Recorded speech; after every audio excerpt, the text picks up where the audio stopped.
तो एक राहुल गांधी जी को एक मोदी फोबिया हुआ है। कुछ भी विषय आपने नेशनल हेराल्ड के केस में, ये क्या मोदी जी के आने के बाद हुआ या पहले हुआ था? तो पहले ही हुआ था। 2014 के पहले के केस में अगर उनको एजेंसियां उनको घेरेगा, उनको कानूनी कार्रवाई होगी, कोर्ट उनके ऊपर टिप्पणी देगा, वो गाली देंगे मोदी जी को, उनकी प्रॉब्लम है। बाकी उड़ीसा के विषय में मैं कहूँ, मैं 147 सीट और 21 लोकसभा की सूची बता सकता हूँ। नवीन बाबू जी ने कैसे तय किया है कौन सी जगह पे कौन कांग्रेस कैंडिडेट होगा। उड़ीसा में कांग्रेस पार्टी नवीन बाबू की जेब में है। आप कह रहे हैं कि कांग्रेस पार्टी नवीन बाबू की बी टीम है? उड़ीसा में कांग्रेस की पूरा टिकट नवीन बाबू ने ही बांटा है, उनकी जेब में है। बी टीम छोड़ दीजिए, उनकी जेब में है। जिनको उन्होंने चाहा उनको उनका पार्टी का टिकट दिया, जिनको उनको बीजेपी को हरवाने के लिए वोट इक्वेशन करने का उनको इच्छा रहा, वहां उन्होंने उन्हें उसी कैंडिडेट को दिया है। कांग्रेस पार्टी पहली बार मैंने देखा उड़ीसा में, कई सालों से उड़ीसा के पॉलिटिक्स का प्रैक्टिशनर हूं। कांग्रेस पार्टी बीजेडी की कहने पे कई बार अपने असेंबली और लोकसभा की टिकट बदला है। कांग्रेस पार्टी के दिग्गज नेता इस विषय को कह रहे हैं, मैं नहीं कह रहा हूं। उड़ीसा में सब जानते हैं, इसलिए कांग्रेस पार्टी उड़ीसा में कोई फैक्टर नहीं है। एक आधा जगह पे है। कांग्रेस पार्टी एक प्लेयर ही नहीं उड़ीसा की पॉलिटिक्स में। तो फिर राहुल गांधी कैंपेन क्यों कर रहे हैं? तो उनको पूछे, चाहे पूछिए ना। हाँ। तो उसका उत्तर तो मैं नहीं दे पा सकता। जब उन्होंने एडवांस लिया है बीजेडी से, तो उतना तो काम करना ही पड़ेगा। तो ये नूरा कुश्ती चल रही है उन दोनों के बीच? नहीं, तो शैडो बॉक्सिंग। कोई किसके साथ बॉक्सिंग करने का, बॉक्सिंग ग्लोव्स होने तो बॉक्सिंग करेंगे। वो तो घुसे हुए, उनकी ताकत दूसरे किसी के बॉक्सिंग ग्लोव के अंदर घुसा हुआ है। क्या लड़ेंगे ये? उन्होंने कहा कि जो बीजेपी और बीजेडी है, दोनों पार्टियां, they want to, and I quote, loot the wealth and mineral resources of the Odisha people. ये राहुल गांधी ने आज कहा है। देखिए, राहुल गांधी जी को खुद को शायद मालूम नहीं है, उन्हीं की सारे बड़े बड़े नेता, उनकी पार्टी के जो यहाँ के, जिनके लिए शायद वो प्रचार करने के लिए गए थे, वो राज्य की सबसे बड़ा माइनिंग माफिया ही है। इसलिए वो क्या कहते हैं, उनको खुद के वैसे है, राहुल गांधी जी को बहुत समय में मालूम नहीं रहता है कि नोट किसने लिखा है, क्या लिखा है। उड़ीसा में भी शायद ऐसे कुछ गड़बड़ी हुई है, उनको मालूम नहीं है माइनिंग माफिया किसके साथ है, कौन पार्टी चलाता है, कौन माइनिंग बड़े बड़े लोग हैं, माइनिंग बैरन कौन है। शायद राहुल गांधी जी भूल गए। उड़ीसा में नोट उनका कुछ बदला बदली हो गया है। उन्हीं के लोग हैं जो बात सब कह रहे हैं, उन्हीं के लोग हैं। सारे माइनिंग के बड़े बड़े बैरन उन्हीं की पार्टी के लोग हैं, उन्हीं के रिश्तेदार हैं। सर, लास्ट लेग जो होता है और खासकर लास्ट दिन जो है कैंपेनिंग का, बहुत खास होता है। और अगर कांग्रेस अपने दिग्गज नेता को इस राज्य में भेज रही है तो कोई तो रीजन होगा ना। देखो, मेरे को लगता है कि स्मिता जी, ये भी जो मैं कह रहा ना, किसी की जेब में पार्टी है, उनको लगा कि बीजेपी की इमरजेंस को रुकवाने के लिए कुछ भी करो, कुछ भी करो, कुछ भी करो कि ये एक प्रयास है। छोड़िए कांग्रेस, आप जैसे इतना एएनआई जैसे बड़ा संस्था, आप जैसे इतना सीनियर मोस्ट जर्नलिस्ट उड़ीसा में कांग्रेस पार्टी को इतना भाव दे रहे हैं, ये क्या बात है? कांग्रेस पार्टी है कहाँ उड़ीसा में? मेरा तो मूल प्रश्न है। ये एक आधा जगह पे जो बीजेडी को मदद करने के लिए यहाँ खड़े हैं।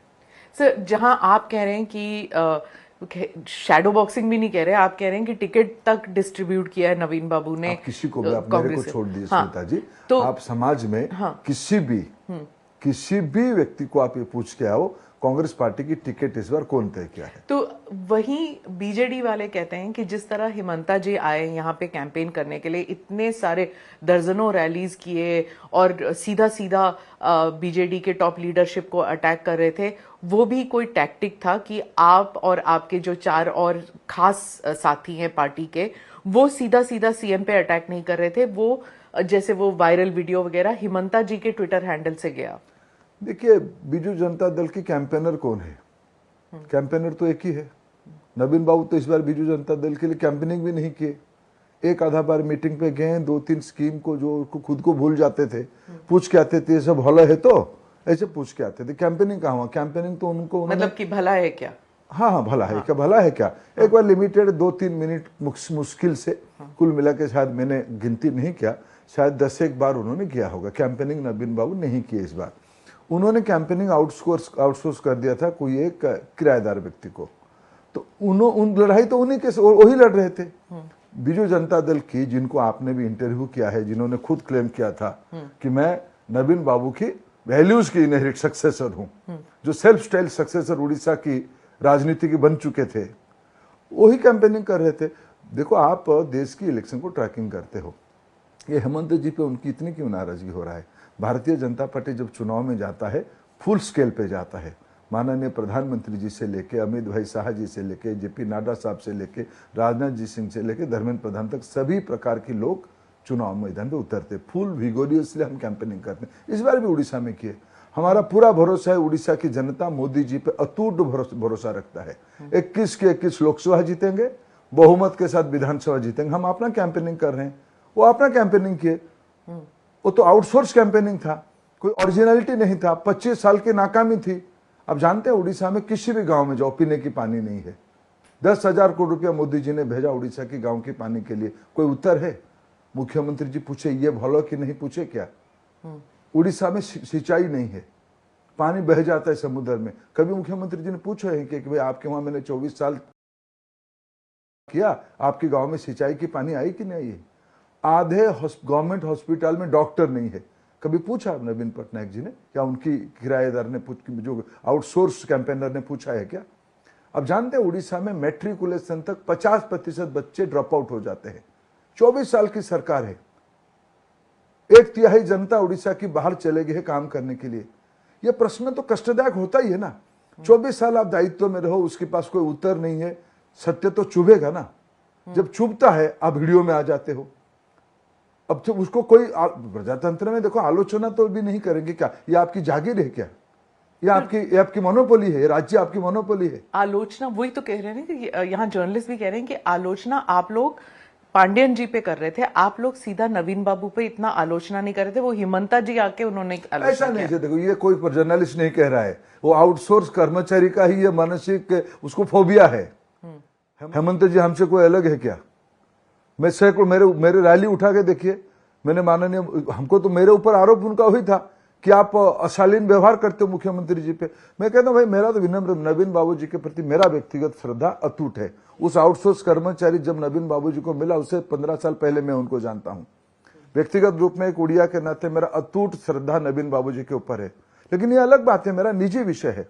लेकिन जो व्यक्ति मेरे राज्य में 24 साल मुख्यमंत्री रहेगा, बुनियादी मुद्दा उपलब्ध नहीं करा पाएगा, मेरे राज्य की युवाओं की भविष्य। आप जानते हैं स्मिता जी, 1866 में मेरे राज्य में एक अकाल आई थी, उसको कहा जाता था 9 अंक दुर्भिक्ष। मेरे राज्य की कमर टूट गई। उन दिनों में मेरे राज्य की जो उड़िया भाषा भाषी इलाका में जो नेतृत्व था, केवल राजनीतिक नहीं, हम तो पराधीन थे, तब अंग्रेजों की हुकूमत थी। जब साहित्य की, कला की, संस्कृति की बड़े बड़े अच्छे राजे रजवाड़ी मिलके तो क्या हमको एक अलग आइडेंटिटी चाहिए। 1936 में हमारी प्रदेश बना भारत में पहली बार भाषा के आधार पे। बाद में आप लोगों की पंजाब वगैरह बात, आप बीजू बाबू के बारे में बोले। बीजू बाबू छोड़िए ना, बीजू बाबू तो 1916 की कहानी है, आजादी के बाद की कहानी में उसकी पहले कहानी कहता हूं। कुछ लोगों के मन में ये एक भ्रम है कि उड़ीसा शुरू हुआ है बीजू बाबू से। उड़ीसा शुरू हुआ है सम्राट खारावेल से। 1936 में उड़ीसा भाषा आधारित राज्य बना, उसकी 100 साल पूरा होगा 12 साल के बाद। मेरे राज्य की हालत क्या है, मेरे राज्य के नौजवानों की स्थिति क्या है? यही तो माननीय प्रधानमंत्री जी ने कहा कि अपार संभावना की राज्य उड़ीसा ऐसे क्यों स्थिति में है। आप ही के चैनल में इंटरव्यू दिया, मेरे व्यक्तिगत रिश्ते जो भी हो, लेकिन मैं एक जिम्मेवार नागरिक के नाते, मैं एक जिम्मेवार व्यक्ति के नाते, प्रधानमंत्री के नाते एक संभावना के राज्य को ऐसे नहीं छोड़ सकता हूं। उस राज्य के नौजवानों को ऐसे हम छोड़ नहीं सकते हैं। इसी को आपत्ति उसी में है। मैं वो समझती हूँ, जब मैंने नवीन बाबू से पूछा कि जो पांडियन जी क्या उनके सक्सेसर हैं, क्या उनके एयर हैं, तो उन्होंने कहा पार्टी डिसाइड करेगी, अभी मैंने नहीं अपॉइंट किया किसी एयर को। ये उन्होंने खुद इंटरव्यू में कहा। अब he has not appointed mister Pandian. और जब उनसे पूछा गया कि is he in control of the decisions that are being taken, उन्होंने कहा हाँ मैं ही कैबिनेट चेयर करता हूं। तो अगर डिसीजंस उनके हैं तो नाकामी उनकी हो गई ना फिर। ये देखो, नाकामी का स्वाभाविक है, नवीन बाबू कहां से जिम्मेवारी से भाग सकते हैं। लेकिन स्मिता जी, आप और ANI दोनों बहुत श्रद्धा के केंद्र है। आप राजनीति को देश की ट्रैक करते हो, आप एक बार समीक्षा करो। पहली बार बीजू जनता दल की पोस्टर में दूसरे किसी की फोटो आई, बीजू पटनायक जी और नवीन पटनायक जी की फोटो रहता था। ये क्या क्या बात करते हैं माननीय मुख्यमंत्री जी, चुनाव के आखिरी दिन। ये कहानी मेरे को याद आया, मैंने आपकी इंटरव्यू देख लिया, कैंपेनिंग करते करते आपकी इंटरव्यू की कुछ क्लिपिंग्स मैंने देख लिया। मेरे को एक याद है, मैंने सोचो आप मेरे को बुला लिए तो मैं क्या कहूँ आपके सामने, मैं दुविधा में था। मैं बड़ा विनम्रता के साथ एक बात कहना चाहता हूँ। मैं जानता नहीं कि नवीन बाबू उस कहानी को जानते कि नहीं जानते। एक शेर उम्र हो जाता है, उसको बूढ़ा हो जाता है, हमारे उड़िया में कहावत है बूढ़ा बाघो, वो शिकार नहीं कर पाता है। वो अपना सोने की कंकण लेके नदी के किनारे बैठ जाता है, हिरन को इंतजार करता है कि आइए मेरे पास आइए, मैं आपको सोने के कंकण दूंगा। चुनाव खत्म हो गया स्मिता जी, पिछले 5 साल से लोग दिख रहे हैं नवीन बाबू निर्णय क्या करते हैं, कौन करते हैं राज्य के। आपको थोड़ा यहाँ समय निकाल के जाइए तो उड़ीसा की चीफ सेक्रेटरी को मिलिए कि आप कभी कितने दिन पहले मिले थे मुख्यमंत्री जी को, राज्य के डीजी को मिलिए, राज्य की कोई भी सेक्रेटरी को आप उनका नाम गुप्त रख के पूछिए कब मिले थे मुख्यमंत्री जी को। मैंने देखा आपके इंटरव्यू में, मैं कैबिनेट शेयर करता हूँ। तो ये सारा विषय उड़ीसा के पत्रकार जानते हैं, उड़ीसा जानते हैं, उड़ीसा विधानसभा नहीं जाते थे। आपने कहा कि उनके कमरे में टीवी भी नहीं है और फोन भी नहीं है। मेरे पुख्ता जानकारी है, उनके कमरे में टीवी है, सारी इंग्लिश चैनल है, एक भी उड़िया चैनल नहीं है। मैं नवीन बाबू जी को जानता हूं, मैं 2001 से नवीन बाबू को निकट से जानता हूं। नवीन बाबू शाम को 7 बजे उड़िया चैनल लिखते थे कि क्या राज्य की स्थिति है। आज उड़िया चैनल उनकी कमरे की टीवी में नहीं है, नवीन निवास की खबर है। डायरेक्ट टेलीफोन कनेक्शन उनकी रूम पे नहीं है। आप सीधा बात करो, आप अकेले में, आप एक बार, आप इतने बार नवीन निवास इन दोनों में जाते हो, आप एक बार नवीन जी को, आप पुराने मित्र भी उनके हो, आपको नवीन जी मैं थोड़ा आपके साथ आधा घंटा 1 to 1 गपशप करूंगा, थोड़ा करके देखिए, कोशिश करिए, शायद आपकी आपने तो जैसे कोई भी चीफ मिनिस्टर होते हैं, कोई ना कोई तो साथ होता ही है। प्लीज ऐसा देखिए, ऐसा आप माननीय प्रधानमंत्री को खुद मिलते हो, हम सब मिलते हैं, देश की दुनिया के लोग मिलते हैं, ऐसा नहीं, हम बहुत बड़े बड़े लोगों से मिलते हैं। आप मानते हैं कि वो he is in total control? देखो मैं उस शब्द में, देखो मेरा भी एक तरीका है बातों को रखने के लिए, मैं उस विषय पे, मेरे राज्य किसी की जागीर नहीं है, मेरे राज्य की निर्णय को ऐसे कोई हड़प नहीं कर सकता है। आप बार बार आउटसोर्सिंग कहते हैं, जो 25 साल से इस राज्य में हैं, आप उनको किस भूमिका में है, किस भूमिका में है? मेरे को किसी भी, देखो मैंने मेरे जिंदगी में कभी कोई इंटरव्यू में कहा है, मेरे को सौभाग्य मिला है आदरणीय जॉर्ज फर्नांडिस के साथ, उनके साथ रहने का। मैंने उनके एक टर्म लोकसभा में उनके साथ रहा और मैं बिहार से भी जुड़ा रहा। मैं उनको एक बार पूछा, साहब आप बिहार के मुख्यमंत्री क्यों नहीं बने कभी? आप तो बन सकते थे। जिस समय में एनडीए बना, अटल जी की केंद्र में सरकार थी, 2005 में हमारे नेता भी थे, एनडीए के कन्वीनर थे जॉर्ज फर्नांडिस साहब। जॉर्ज फर्नांडिस अनडिस्प्यूटेड नेता थे, लालू विरोधी फोर्स की चेहरा थे जॉर्ज साहब। तो मैंने, बच्चा था, मैं हिम्मत करके पूछा, साहब आप भी तो बन सकते थे। बोले ऐसे नहीं होता है बच्चा, राज्य की फिजा राज्य की लोग समझते हैं, मैं नेता हूं उस राज्य का, मेरा संबंध राजनीतिक सर वो कर्नाटका के जन्मे, कर्नाटक में राजनीति किया, महाराष्ट्र में।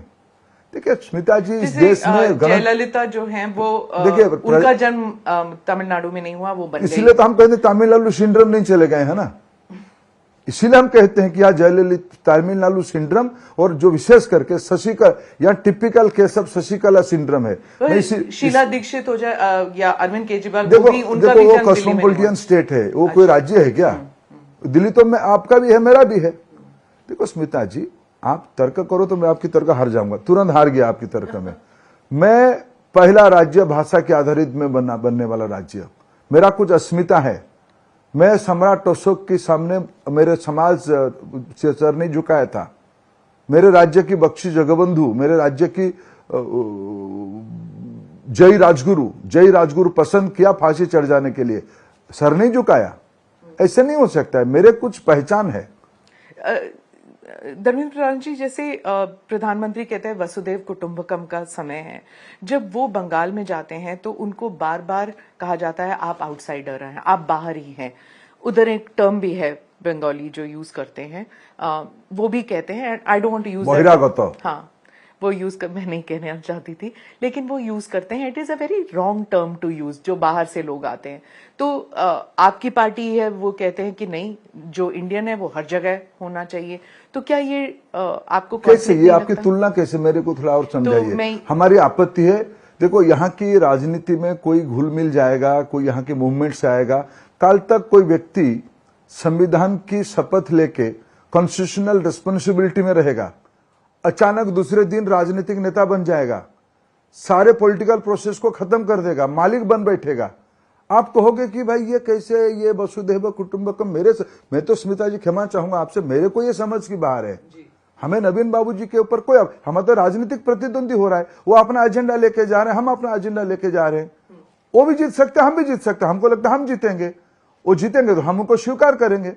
लेकिन कोई एक unconstitutional, unparliamentary, unethical force, CM's desire, इसी नाम पे सत्ता चला लेगा, ये कैसे एक्सेप्टेबल?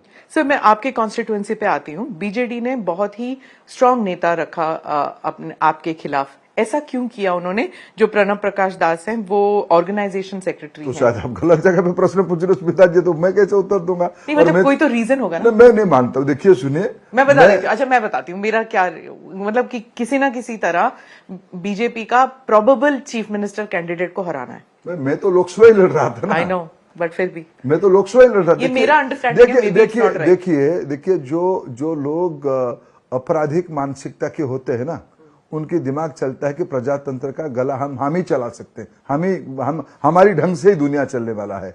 ये अहंकार प्रजातंत्र में नहीं चलता है। और मैं कोई व्यक्ति को, जो व्यक्ति मेरे सामने लड़े, वो मैं उनको व्यक्तिगत रूप में, मेरा कोई विषय नहीं है उनके साथ।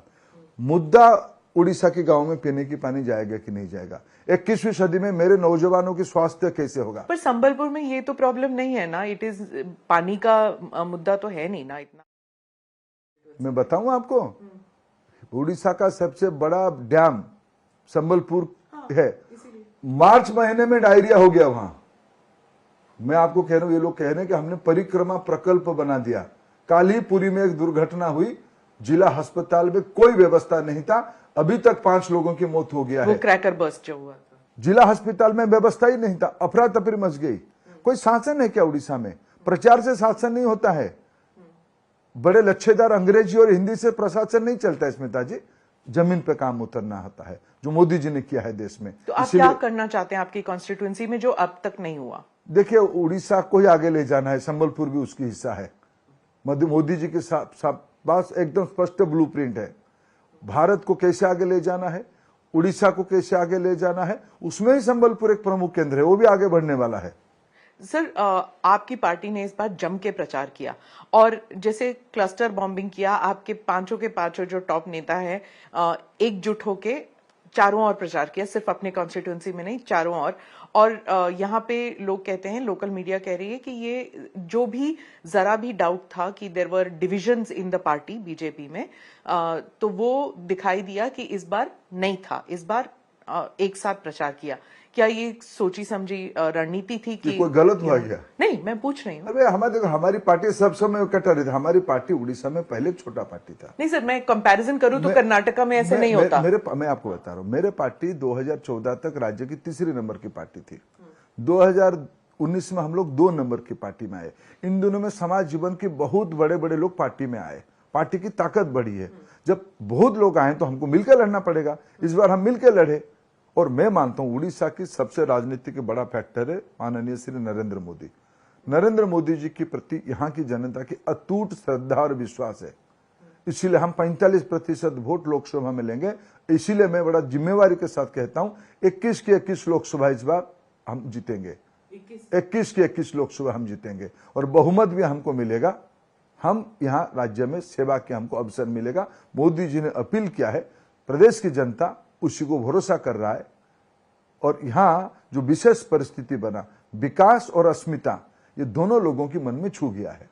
क्या लोग जानते हैं कि अभी तक तो हुआ नहीं है कि दोनों बार कमल के निशान पे, कभी शंख और कमल, कभी शंख और हाथ, कभी हाथ और शंख, ऐसे मतलब उल्टा उल्टा करते रहते हैं। क्या इस बार आप बता सके लोगों को, समझा सके कि दोनों तरफ कमल कमल? देखिए, मेरे प्रदेश की जनता कभी भी अविवेक निर्णय नहीं किया है। राजनीति में राजनीति शास्त्र का विद्यार्थी हूं। मेरे पार्टी का एक स्वाभाविक ग्रोथ हुई है।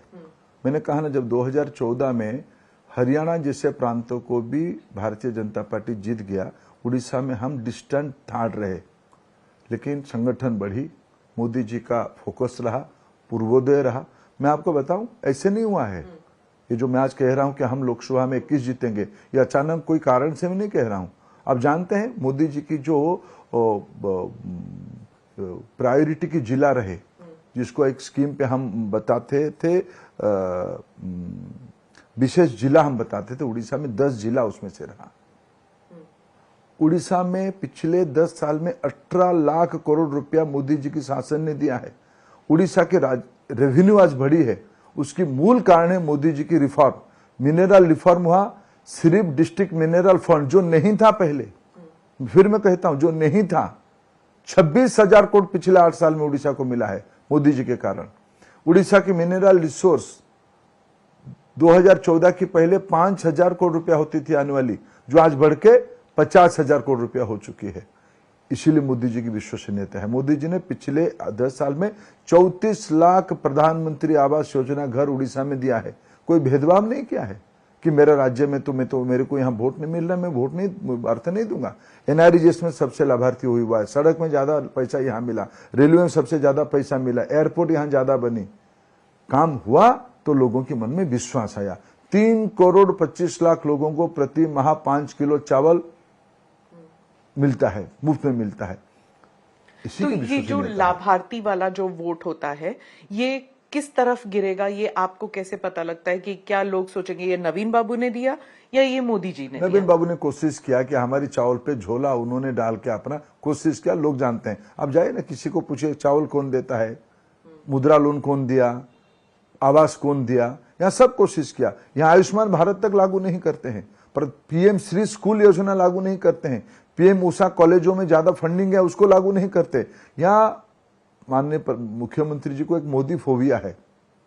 मोदी जी की कुछ भी नाम आए तो उसको लागू नहीं करना इनकी एक रणनीति है। पर इनकी बहुत खास दोस्ती थी। देखो, एक व्यक्तिगत संपर्क अलग बात है, लेकिन उन्होंने, मैं तो एक एक करके कह सकता हूं, मोदी जी की कल्याणकारी योजना को उड़ीसा में बिल्कुल लागू नहीं किया गया।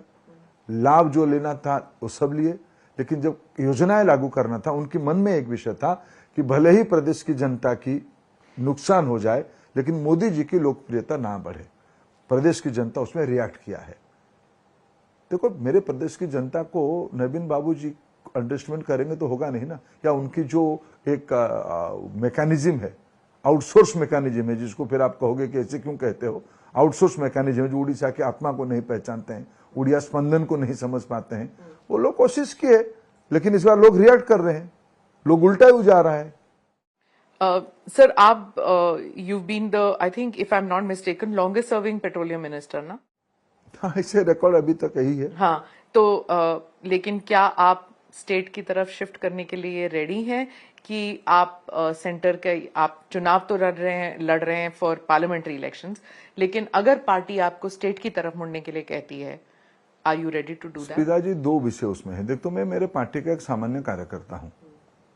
मैं मेरे पार्टी की योजना के बाहर मेरा कोई सोचने का दायरा भी नहीं है। दूसरा, आप एक भारत की जाने माने पॉलिटिकल एनालिस्ट हो, मेरे पार्टी को अच्छे सब जानते हो। मेरे पार्टी की एक प्रक्रिया है, हमारे यहाँ मुख्यमंत्री होगा ये तय है, उड़िया व्यक्ति होगा ये भी तय है, तय पार्टी की पार्लियामेंट्री बोर्ड करेगा, और बहुत सारे योग्य लोग हैं, कोई भी हो सकता है। मैं इसलिए पूछ रही हूँ सर, जैसे अरविंद केजरीवाल ने जेल से बाहर आते ही कहा कि देखिए कुछ ही दिनों की बात है, उसके बाद योगी आदित्यनाथ को हटा देंगे, किसी और को ले आएंगे, जिस तरह। देखिए, आप किसकी बात कहते हो स्मिता जी? जो व्यक्ति दिवालिया खुद है, फिर 2 जून में जाएंगे जेल में, क्या बात किसके साथ तुलना करते हो? मेरे पास कोई उत्तर नहीं है। इस प्रकार की व्यक्तियों की कोई टिप्पणी मैं करूं, मेरे को शोभा नहीं देगा।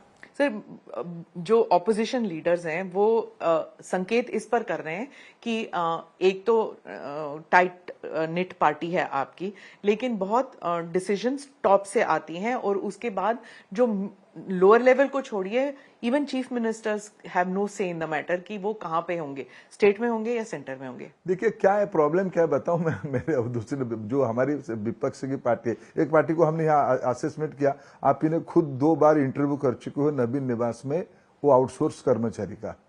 फिर एकदम आखिर के दिन में नेताजी ने खुद आगे नहीं वो मेरा वारिस नहीं है। कुछ तो दुविधा है ना, क्योंकि उनकी पार्टी की बनावट और फंक्शनिंग ऐसे है। कुछ घरेलू पार्टी है, कुछ राजकुमार लोगों की पार्टी है। मैं जिम्मेवारी के साथ कहता हूं, भारतीय जनता पार्टी एक सही मायने में प्रजातांत्रिक पार्टी में, ये पार्टी के इनसाइड विषय है, लेकिन मैं आपको सैकड़ों एग्जाम्पल बता सकता हूं। यहां पार्टी की छोटे कार्यकर्ताओं की भी से है, सर्वोच्च नेतृत्व उसको भी सम्मान करते हैं, उसको भी आदर से स्वीकार करते हैं। मेरे पार्टी इसीलिए बड़ी है, मेरे पार्टी किसी की व्यक्तिगत निर्णय की पार्टी नहीं है। माननीय प्रधानमंत्री हमारे अनडिस्प्यूटेड नेता है, उनकी बात अंतिम वाक्य है, लेकिन माननीय प्रधानमंत्री देश की सभी प्रक्रिया को राष्ट्रीय अध्यक्ष उनके तक पहुंचाते हैं। एक समूह है, शीर्ष नेतृत्व की समूह है, वही तय करते हैं पार्टी आगे कैसे होगा, किस राज्य में क्या किया जाएगा। और निर्णय को देखिए, निर्णय को देखिए, बहुत सारे सामान्य कार्यकर्ता आज कई महत्वपूर्ण, मैं मेरे बारे में सोचता हूं, मैं 2014 में कौन था, मेरे को आप नेताजी जानते थे। मैं 2014 में जब माननीय प्रधानमंत्री जी ने मेरे को उनकी कैबिनेट में एक मंत्री, राज्य मंत्री के दर्जा में रखा, आप जानते थे मेरे को? नहीं जानते थे। और मैं आपके साथ जिम्मेवारी के साथ कह सकता हूं, पिछले 10 साल में मैंने प्रधानमंत्री जी की विजन को नीचे तक उतारा, देश की नाम बढ़ाया, देश की गरीबों का कल्याण किया। उज्ज्वला मैन, मैं ये प्रधानमंत्री की विजन, ये विजन प्रधानमंत्री का है। प्रधानमंत्री जी ने अपने मां की आंखों को जलते हुए दिखा था। उन्होंने हमको आदेश दिया कि देश की महिलाओं के लिए कार्यक्रम करना पड़ेगा, ऐसे ऐसे करना पड़ेगा। हमने ये विजन तो पीएम की है, हमने देश के नाम नहीं खराब किया, मेरे राज्य के नाम हमने खराब नहीं किया। 2014 में मेरे को कोई नहीं जानते थे, तो निर्णय तो मेरे जैसे व्यक्तियों के ऊपर हुआ था। आज ऐसे सारे भारतीय जनता पार्टी की देखो क्या, कुछ लोग कहते भाई राजनीतिक खानदानी है, राजनीतिक रसूखदार लोगों की है, राजनीतिक बड़े बड़ों की है। बीजेपी ऐसा नहीं करती है। बीजेपी कहीं कहीं धर्मेंद्र प्रधान, मनोहर लाल खट्टर, मोहन यादव, भजनलाल शर्मा ऐसे लोगों को ले आती है। ये जो यथास्थिति स्टेटस क्वो लोगों को लगता है ये है कौन, ये कहां से आ गए। ऐसे ही गलती किए थे दिल्ली के कुछ दरबारी लोग मोदी जी के ऊपर, ये नहीं भूला जा सकता। लोग कहते तो AICC में आके चाय बिक्री करे, ये कहां का प्रधानमंत्री बनेगा। कुछ बड़े परिवार की, गांधी परिवार की दरबारी तो यही कहे थे ना, या AICC में चाय बेचे, हम उनको जगह दे देंगे। ये अहंकार है, अगणतांत्रिक है, अप्रजातांत्रिक है, सामंतवादी मनस्थिति के लोग हैं। इसलिए बीजेपी को उनको समझ की बाहर है। पर ये विदेशी मीडिया भी जब एनालिसिस करती है, वो भी ऐसे कहते हैं कि जब अगर आपकी पार्टी अब फिर तीसरे टर्म में आएगी और मोदी जी तीसरी बार प्रधानमंत्री बनेंगे, India will no longer be a democracy, और 2024 का जो चुनाव है वो आखिरी चुनाव होगा भारत में। देखिए, जो लोग अपने देश में डेमोक्रेसी में नहीं है, वो भारत के ऊपर टिप्पणी देना बंद कर दे। भारत की इस बार चुनाव में कितने प्रतिशत वोट हुई? मेरे वहां 80% पोलिंग हुआ। एक कंस्टिट्यूंसी में आदिवासी इलाका में एक जगह में मेरा 85% पोलिंग हुआ। तो मेरे देश के गरीबों को, आप मेरे देश के नागरिकों को कोई अपमान कर हम कैसे माने उनकी बात? वो है कौन ये लोग? कल तक तो कहते हैं लोग काले हैं, उनकी बुद्धि नहीं है, हम उनको शासन करेंगे। उनकी सर्टिफिकेट पे स्मिता जी आप तो कम से कम समीक्षा ना करो। आपको इसीलिए हम आदर करते हैं पीढ़ी दर पीढ़ी कि आप देश के लिए काम करते हो। आप जो लोग हमको कल तक जो रेसिस्ट थे, जो कॉलोनियल थे, उनकी चश्मे पे हम मत देखो। हमारे देश की डेमोक्रेसी, हमारे देश की निर्णय प्रक्रिया, हमारे देश की चुनाव आयोग ये रोबोस्ट है। जो लोगों को ईर्षा होती है भारत कैसे बढ़ जाएगा, तीसरी बार एक डिसाइसिव गवर्नमेंट देश में बैठेगी, माननीय प्रधानमंत्री नरेंद्र मोदी जी बनेंगे, जो बड़े बड़े फैसला बाकी है जो होगा, सही मायने में विश्व में हम विश्व बंधु की भूमिका में जाएंगे, दुनिया के आदर्श बनने वाले हैं। ये कुछ वेस्टर्न मीडिया को शायद असहज हो रहा है, ये कैसे सांप सपेरो जिनको हमने कहा था, ये कैसे बड़े हो जाएंगे।